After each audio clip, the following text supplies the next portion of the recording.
Situ aku terpesona sekali dengan Vin Diesel. Kenapa? Oh my god, it is Snow baby. Do you know about me? Oh, kalian tahu lah itu ya.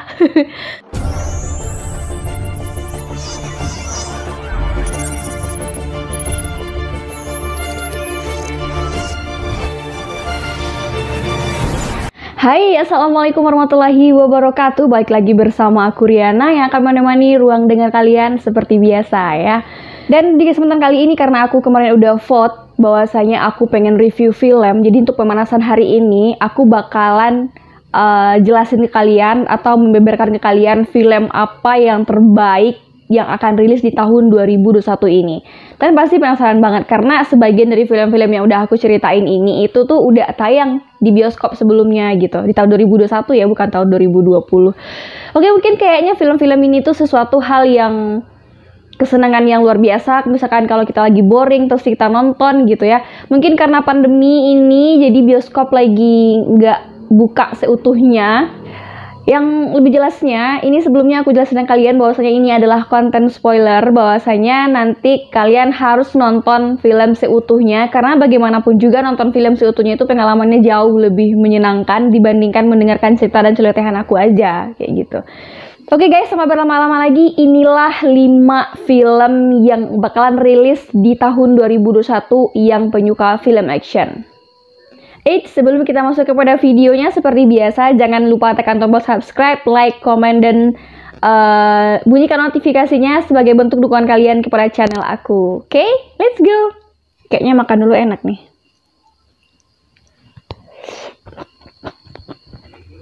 Karena mau bagaimanapun, kalau nonton itu emang enak sih sambil makan, kayak gitu, biar lebih aja.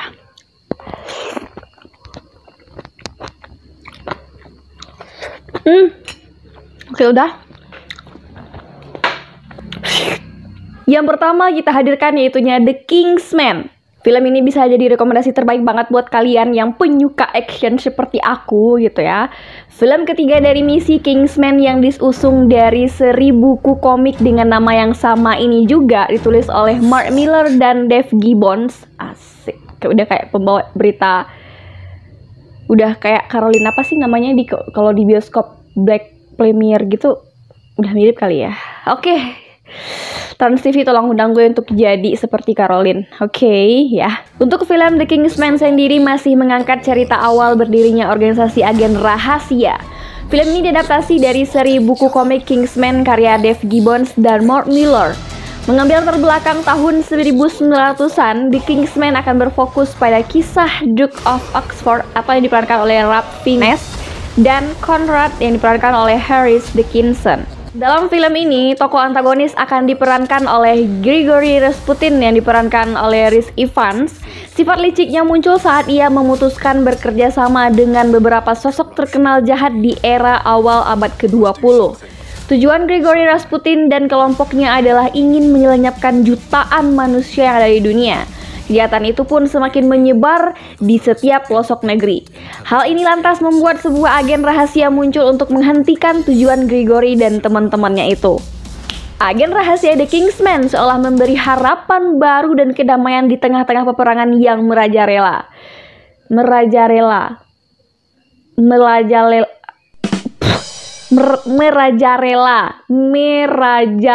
Astagfirullah, susah kali sebut ya.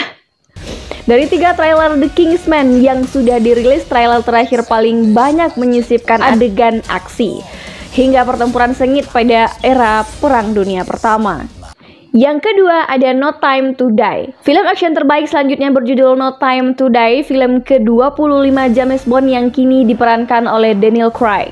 Begitu banyak adegan menegangkan tak terduga dan lebih mengagumkan lagi dari versi-versi sebelumnya. Misi yang mengubah segalanya dimulai bagi 007 atau yang disebut juga dengan 007 kalau bahasa kita ya. Selain itu disuguhkan adegan romantis yang menambah manis cerita itu. Kayaknya 18 tahun ke atas deh ini. Tapi nggak apa-apa, seru. Film ini awalnya direncanakan rilis di tanggal 8 April 2020, namun sayang akibat pandemi COVID-19 harus ditunda 2 kali. Film yang menjadi penampilan terakhir Daniel Craig sebagai agen fiksi James Bond ini dijadwalkan ulang tayang di bioskop pada tanggal 2 April 2021. Nah, yuk siapa sih yang udah nonton ya? Jangan lupa bagi-bagi kopiannya ya. Kisah dalam film ini mengambil latar belakang 5 tahun setelah Spectre, di mana sang tokoh utama James Bond diceritakan telah pensiun dari dunia mata-mata dan hidup tenang di Jamaika.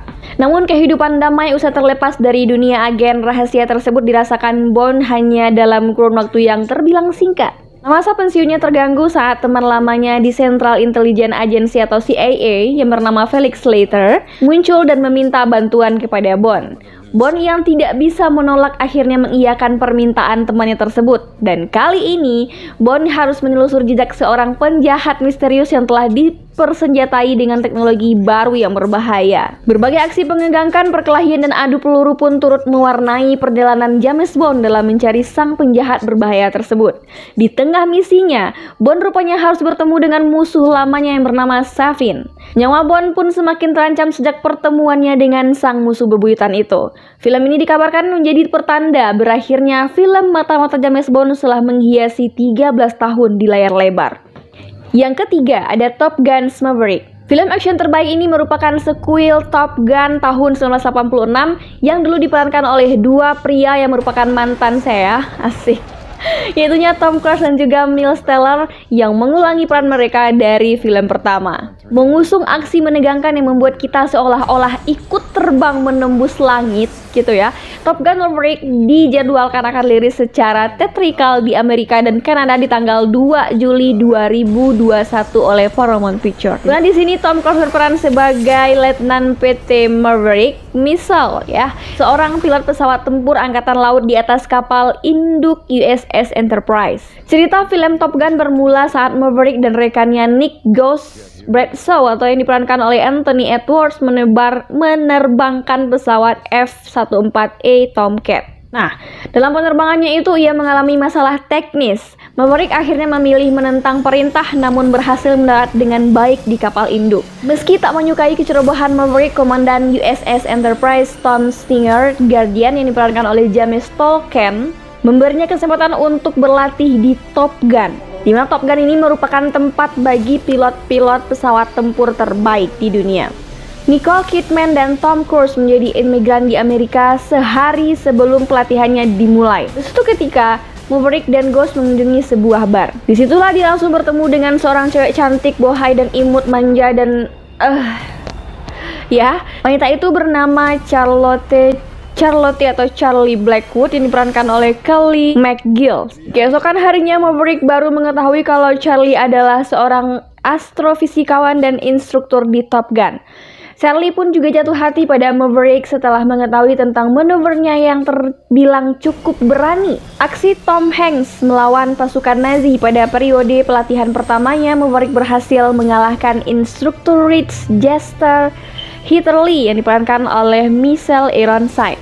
Namun karena aksinya sangat sembrono dan melanggar aturan, ia ditegur kepala instruktur Mike Viper Metcalf atau yang diperankan oleh Tom Skerritt. Secara pribadi, Jester mengagumi keahlian Maverick. Di sisi lain, ada pula Tom Iceman Kazansky yang diperankan oleh Val Kilmer, saingan Maverick yang sangat membenci sikapnya. Selama masa pelatihan di Top Gun, Maverick sering berselisih dengan rekan ataupun atasannya. Hingga akhirnya, ia harus menyaksikan Ghost tewas dalam sebuah kecelakaan. Yang keempat, ini yang saya tunggu-tunggu. Fast and Furious 9 The Fast Saga. Aku dari awal udah nyaksiin film ini dari 1 sampai 9 belum. 1 sampai 8 udah. Dan di situ aku terpesona sekali dengan Vin Diesel. Kenapa? Oh my god, this is No Baby, do you know about me? Oh, kalian tahu lah itu ya. Vin Diesel dan para rekannya akan kembali membuat penonton berdecak kagum dan terkejut ya. Fast and Furious 9 The Fast Saga ini kembali menjadi angsuran ke-10 dalam franchise Fast and the Furious dan film ke-9 di seri utama. Film action terbaik ini dijadwalkan akan dirilis di Amerika Serikat tanggal 28 Mei 2021 oleh Universal Studio. Dominic Toretto atau Vin Diesel dan keluarganya harus menghadapi adik laki-lakinya, Jacob, seorang pembunuh maut yang bekerja dengan musuh lama Chipper. Ternyata ia memiliki dendam pribadi terhadap Dom. Dominic Toretto atau Vin Diesel, mantan pembalap jalanan, telah pensiun dan kini memilih hidup bahagia bersama sang istri, yaitu Letty Ortiz yang diperankan oleh Michelle Rodriguez. Kehidupan baru Dom, Letty, dan putra mereka Brian ternyata tak berjalan mulus. Jacob Toretto atau John Cena yang tidak lain adalah adik Dom justru menjadi ancaman bagi mereka. Jacob adalah pembunuh paling terampil sekaligus pembalap dengan performa tinggi. Sebelumnya Jacob pernah bekerja dengan musuh lama Dom, Chipper, yang diperankan oleh Charlize Theron, yang ternyata menyimpan dendam pribadi terhadap Dom. Di masa pensiun ini, Dom akan berkumpul lagi dengan timnya untuk menghentikan aksi pembunuhan yang bakal dilakukan sang adik. Konflik keluarga memang menjadi salah satu sequel penting dalam Fast and Furious 9 ini. Konflik keluarga yang kompleks dalam Fast and Furious 9 turut dibarengi dengan garapan sinematografi yang epik. Sutradara Justin Lin dalam sebuah trailer bercerita timnya membutuhkan waktu 8 bulan hanya untuk membuat adegan 3 mobil yang hancur tampak nyata. Wow, fantastic. Adegan itu padahal hanya berdurasi 4 detik, pemirsa. Pekerjaan itu juga melibatkan lebih dari 100 kru film. Tak cuma pertimbangan keselamatan, film Fast and the Furious 9 harus memilih tanggal rilis yang tepat untuk memastikan penjualan tiketnya. Universal Pictures yang menjadi rumah produksi film ini menggelontorkan dana sebesar 200 juta dolar AS ya untuk biaya produksi, sehingga harus memastikan keuntungannya lewat penjualan tiket. Jadi kalian harus beli ini, kalau nggak rugi nih perusahaan, rugi ini. Dan terakhir ada The Suicide Squad 2. Film action terbaik ini didasarkan pada tim anti pahlawan DC Comics Suicide Squad, mengisahkan tentang pahlawan super Amerika Serikat tahun 2021 yang diperankan oleh Margot Robbie sebagai Harley Quinzel atau Harley Quinn. Film ini menjadi kelanjutan dari Suicide Squad di tahun 2016 dan juga menjadi film ke-11 di DC Extended Universe. The Suicide Squad dijadwalkan tayang pada 6 Agustus 2021 di Amerika Serikat. Nah, sudah lunas semua hutang aku guys. Aku sudah jelas sekalian film-film apa yang terbaik di tahun 2021 ini yang akan rilis, dan bahkan sudah rilis salah satunya atau beberapa di antara film yang udah aku sebutin tadi. So, buat kalian yang suka dengan video aku, jangan lupa tekan tombol subscribe, like, komen, dan juga dan juga aktifkan notifikasinya, bunyikan loncengnya agar kalian menjadi orang pertama yang akan melihat video-video aku ya.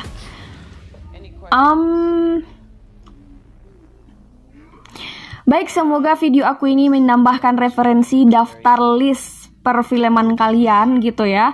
Lumayan lah buat ngilangin suntuk dan juga untuk menghilangkan stres penat bekerja ataupun yang lain sebagainya. Kita butuh refreshing guys.